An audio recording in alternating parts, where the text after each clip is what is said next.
I will start my analysis with a point made by Italian philosopher Antonio Gramsci, who pointed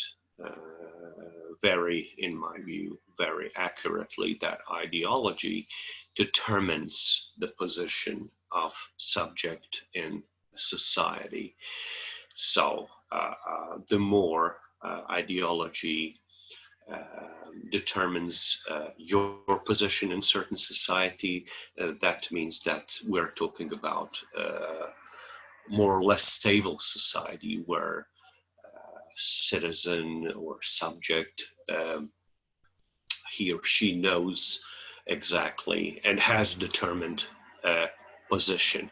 However, based on this Gramsci's point, I pose a question. Could we point to the conclusion, actually, that after the financial crisis 2008, Ukraine 2014 crisis, 2015 migration crisis, Brexit crisis that lasted from 2016 to practically until yesterday, constant terrorist threats, could we conclude today that the European liberal democratic narrative or regime actually ceased to determine the position of subjects in European societies?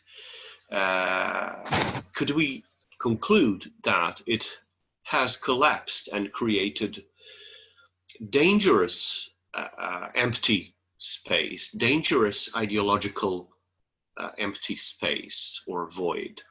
If this is so, what it has to do then with the Southeast Europe or Western Balkans, which is definitely not a role model of liberal democracy. Another question is, how is it possible that symptoms of European crisis today resemble those that we witnessed in European Southeast in the beginning of 1990s, in terms of nationalist populism, various identitarian narratives. So I will start with a claim that generally populism as a process of questioning of dominant ideologies and regimes of truth has, I say generally, has emancipatory potential for detaching the power of truth from the established hegemonic forms or hegemonic power, because of its strong egalitarian impulse. It may, unfortunately, resort to nationalism if the founding definition of who we the people refer to is understood in ethno-cultural, of course it means exclusivist terms. In that case, this direction reaffirms the given regime that is the actual source of crisis in the first place. Only elites could change, but structurally, if we remain within ethno-cultural confines, structurally, the regime is unchanged. The very reason for turmoil, the very reason for crisis would in that case remain the same. Or there are other examples of populism. Populism does not have to go identitarian, does not have to go towards nationalist identity, exclusivist narrative. According to Antonio Gramsci, populism then is likely to emerge when the process of ideological determination of citizens or subjects' position in society becomes problematic due to the specific historical conditions, such as, for example, crisis or sequence of crisis, which demands critical changes. I mentioned some of them, of course. So, challenging political elites, new challenging political elites, now see in this ideological undetermined space, now see their chance. It's our chance to try something. It's our chance to challenge, to oppose, and hopefully to replace the hegemonic ruling political faction of political elite. And in that way, to add a new meaning of the word "we the people," which should be and foundations of our constitution, of our political community. So the populace, or the people, or populace, which in effect means kind of new recombination of the political elite, which would be persuasive when they say "we the people." For example, I witness personally that change of elite. So the main metaphors, the main mobilizing phrases and words used by communist nomenclature before 1989 in the case of ex-Yugoslavia suddenly became unconvincing, they couldn't mobilize anybody anymore with these words, while the new catchy phrases and words expressed by the opposing challenging elites that dealt with the identity, endangered national identity stuff, became very persuasive, and it was a mobilizing trigger for masses. So this is how the fundamental political wording "we the people" transformed very quickly in my view. So these new political agents of new ways of talking are what we may call populists. So the populist leader, from those close to the end of communism in 1989, up to the present ones, among, let's say, right-wing, various right-wing identitarian movements, they present themselves as the ones who are capable of hearing and understanding the voice of the people that were ignored, whose voice was ignored by previous corrupted, alienated elites. We are the ones who understand you, who understand what you are asking and what you really need. That's the kind of the language or vocabulary that could be observed from the end of 80s up, unfortunately, up to up to a present day. So this hearing and understanding of the voice of the people at first is usually expressed in very vague phrases and metaphors, very double-voiced. They could be understood this or that way, just as if they are out there in the open and searching for resonance, somehow to be resonated, somehow to be absorbed, and then somehow internalized. They, however, in time, with repetition, they become effective metaphors of political mobilization. So new forms of political communities' unity can be imagined in ethnic terms, just as in universalistic terms, just as long as they are what I said previously, somehow felt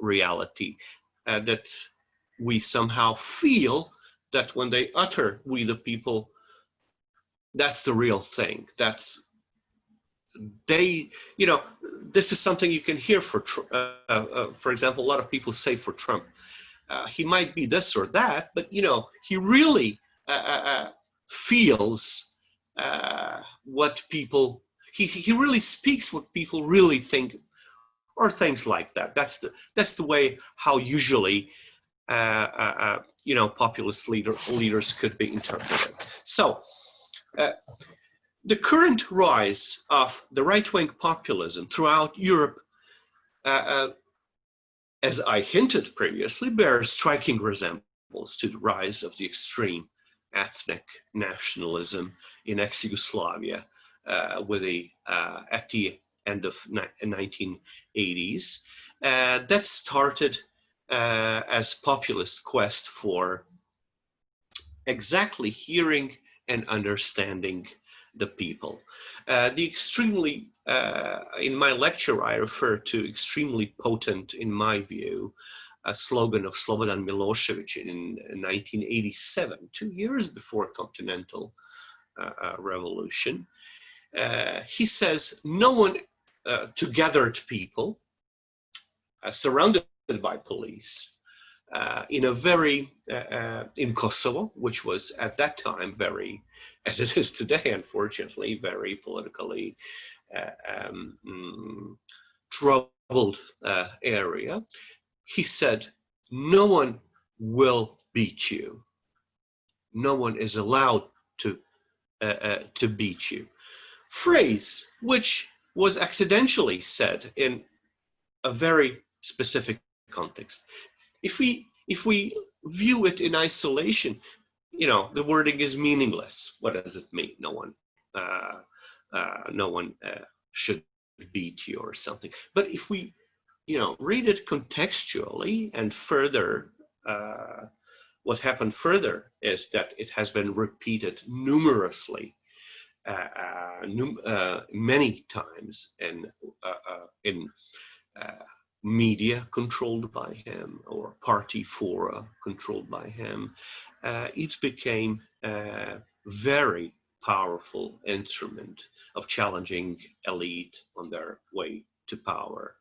This phrase, which reflected proper hearing and understanding the fears and needs of the people, soon had become a foundation of for a coherent narrative of political legitimacy of Milošević's regime in Serbia, and somehow the center of political gravity,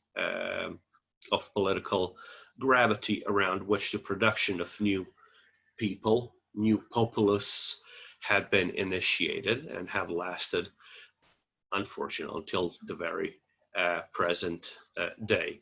So the accusation of, at that time, the communist political elites for being alienated from their own people echoes tremendously accurately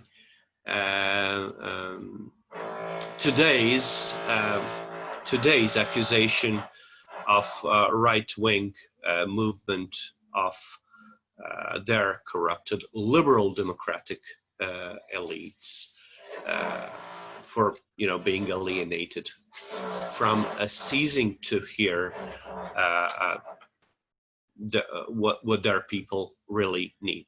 So it seems that the common thread to all of all rightist populisms of Europe is ethno-nationalism, both in the eastern or southeastern part of Europe, but also in the western part of Europe. So ethno-nationalism is a form of, even if it's so-called the way of life. If you closely analyze what the way of life is in Holland or France or Britain, in the end of the analysis, you will come to a specific ethno-nationalist core that it needs to be protected. Or in the United States, we will come at some point to the very specific ethno-national core, which should be defended in the face of various threats, such as huge influx of migrants or huge influx of rights and freedoms for certain categories of population, and so on. So the role of ethno-nationalist core is, of course, purely ideological. And the developed ideology network, which is usually manifested in constant processes of ethnic mobilizations, through which citizens reiterate their affiliation to the issues of ethnic identity that needs to be protected, reproduces the role, the very rule of the elites of these identitarian or ethnopolitical entrepreneurs, as Rogers Brubaker call them, ethnopolitical entrepreneurs. So the core of the ethno-nationalist ideology is the idea of a pure nation state with a dominant ethnic majority or a host nation or race, and preferably the smallest possible number of minorities. And the realization of that goal has been underlying context of the Western Balkans ethno-nationalism. Unfortunately, the same goal is being shared by European populists with slight difference. They interpret that due to negligence of the liberal democratic elites, their pure nation states had been lost. While in the Southeast Europe, we have to create our nation state. In the Western Europe, we had once, but due to the traitor liberal democrat elites, we lost it. They insisted that we open it, and yet when we did it, we have this influx of non-national elements. Of course, for us in social science, nothing happens in isolated singularity. What is a wider context that underlies the hegemony of ethno-nationalism in the Western Balkans, but also in the rest of Europe? Undoubtedly, it was the crisis of financial crisis of 2008. The moral imperative of a system that caused this crisis, if I may quote Judith Butler on this, this moral imperative points that each of us is only responsible for our personal, for ourselves and not for others, and that responsibility is first and foremost a responsibility to become economically self-sufficient under condition when self-sufficiency is structurally undermined. It seems that the common denominator of Eastern and Western ethno-nationalist or identitarian populisms is on trace what I quote another author, Anatol Lieven, who analyzed the case of the rise of American left, who said, I quote, ruthless competition, the lack of state regulation and a minimum wage, the increase in temporary and informal employment, the use of unregistered illegal immigrants, and the decline of the trade unions have meant that many jobs which once kept people in the middle classes now barely maintain them at subsistence level. The effect of wage cuts and job insecurity and frequent changes of low-paying jobs is not only to impoverish many working Americans and corrode their family lives, it is also deeply to undermine their personal dignity, their image of themselves as members of respectable middle classes, end quote. So this paradoxical situation produces what we may call the masses of dispossessed and disposable people, especially in the wake of this financial crisis. So unfortunately, as Karl Marx pointed once, the accumulation of capital unfortunately goes hand in hand with the accumulation of, or the rise of poverty. So in effect, as for example, Thomas Piketty showed rather convincingly, this wealth gap is he wrote his book in 2013, and he said that his analysis actually showed that the wealth gap was on the same level as it was in 1914 in the wake of the First World War. So unfortunately, it has always been the distinctive feature of the capitalism system to use identity and nationalist strategies by which the real social contradictions are somewhat transferred and apparently resolved in the sphere of abstraction and metaphysics. Social contradictions are somehow transubstantialized in the sphere of categories of identities, and it is there where we fight in the war of categories. That's why I said at the beginning, the structure that emanates these conditions or causes for crisis actually remain the same, untouched, while the battlefield is successfully usually transferred to the sphere of abstractions and categories. Category of immigrant, for example, immigrant who is taking my job, or category of ethnical other who is plotting to take over and rob or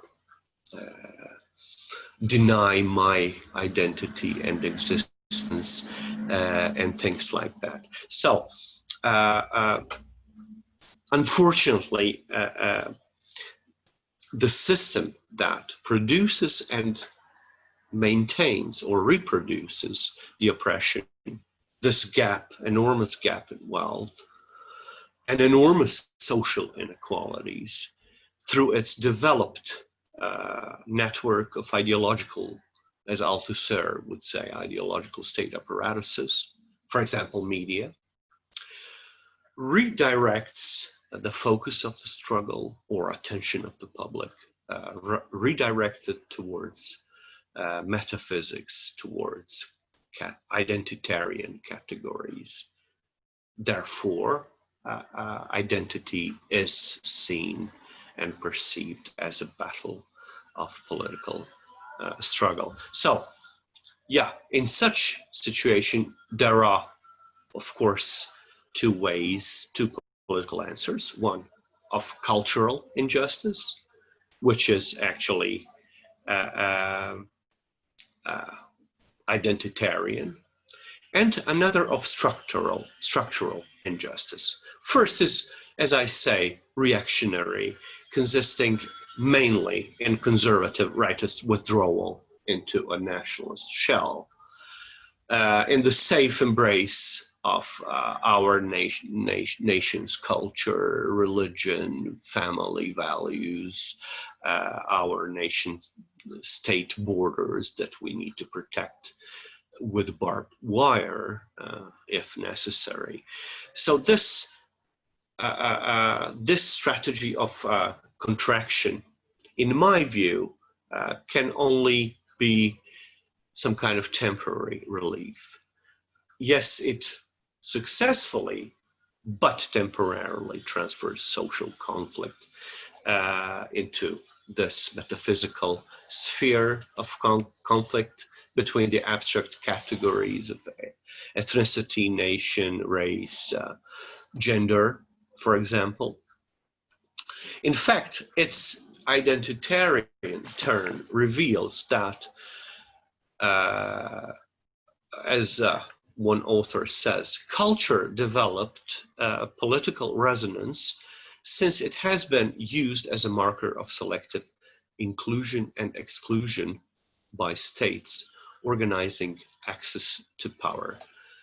Culture has been a way, safe way, or access to power, for example, to elites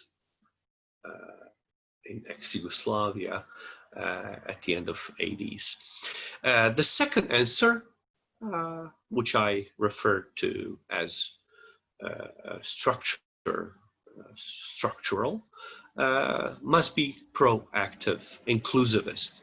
While the first one is exclusivist, the second reaction could be inclusivist. I'm again, please note, I'm again talking about populism, but in a different way. Not right. I'm not saying left, but definitely not right exclusivist type of populism. I'm talking about some kind of inclusivist type of populism, which must go in the opposite direction from nationalist statist, so-called sovereignist direction. It must be directed actually to a structural configuration of the system that reproduces the wealth gap, dispossession of the many, and so on. For example, there were some traces of this kind of radical democratic, you can call it populist, non-right action in Occupy movement or Arab Spring. There were very important elements of these so-called "We Are Here" movements that are connected with a structural or social injustices. It should be noted, however, that there is an entire dimension of nationalist social justice agenda, which was heavily used by right-wing populist movement in pre-war Germany and Italy, unfortunately, to Nazism and fascism, because there is this agenda of social justice which is ethno-nationalized, meaning yes, we are for social welfare, but only for members of our community, not to lazy immigrants who come to our countries just to, you know, get our social welfare funds and breed and, you know, simply doing nothing, which is, you know, part of this semi or openly racist imagination among these identitarian movements. So instead of withdrawing, subtracting, contracting into the shell, instead of reducing plurality of the production of sociality in general, we should think of the way of opening the web of group solidarities and in such way think of the way for expanding the political. So yeah, there are two answers: contracting the political and expanding the political. Depluralization or encouraging of pluralization. So in this turn from politicization of particular narrow types of sociality, such as ethnic identity, for example, to turn towards socialization of the political, lies the possibility of success, but also of failure. By this recognition of the plurality and heterogeneity of interests, recognized is the social conflict and the heart of social process. The opposite direction, which was heavily criticized by a liberal thinker such as Isaiah Berlin, for example, goes towards imagining the pyramid of values, of harmony. All values of society has to be harmonic whole. Pluralist conception, however, based on Isaiah Berlin's view, basically say that we will always live in plural world with, you know, people whose values will never be commensurated or somehow ordered in such way to form harmonious whole. That fear of plurality actually is the main power, mobilizing power of these identitarian movements. So this second answer that I'm referring to rejects conception of conflict-free, harmonious political community and enhances heterogeneity and difference, which are turned now as the starting points of any democratic process of decision-making. This plurality or heterogeneity is and should remain open-ended in its organizational form. It is often associated in higher forms of organizations, coalitions, to cover such vast fields such as education, culture, material production, health, communal, all other types of services, as the most frequent knots of interests of the clear majority of citizens who rightfully claim their right to participate in their form, scope of activity, and effectiveness. So, unfortunately, To sum up, and I will finish here, nationalism proves to be the last resort of defense of liberal democratic elites today. Just as the quarter of a century ago, it was the last resort of defense of socialist/communist elites. Of course, with a slight difference, but generally, just as liberal democratic elite, political elites today are moving towards right and accepting or articulating the rightist vocabulary, fighting the rightist identitarian movements over political stake.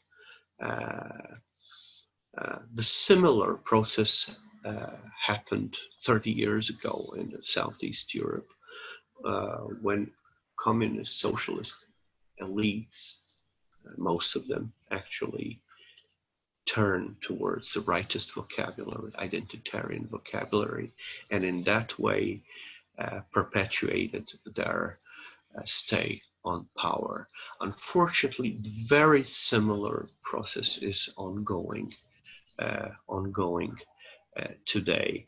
So the important question posed recently by the immigrant crisis concerning the future of Europe, but in the same vein concerning the future of Western Balkan nationalizing state, is a question that I borrow from a French philosopher, Louis Althusser, who asks, can we imagine different regimes of truth and different forms of socio-political being? Liberal democratic and socialist alternatives over the course of the past century and the first decades of 21st seem to have failed the test of viable regime of truth. If we, however, cannot imagine different worlds, that means, according to Althusser, that the ideology has managed to get a hold over our imagination. And according to Michel Foucault, that we only participated in the reproduction of the hegemony of the present regime of truth. So to rethink Europe, to imagine different world, would inevitably confront us with a Foucauldian dilemma. And I will finish it with this quote, with this dilemma that says, it is not a matter of emancipating truth from every system of power, which would be a chimera, for truth is already power, as Foucault says, but of detaching the power from truth from the forms of hegemony, social, economic, and cultural, within which it operates at the present time. End quote. Thank you for listening to me, and I wish you a pleasant day.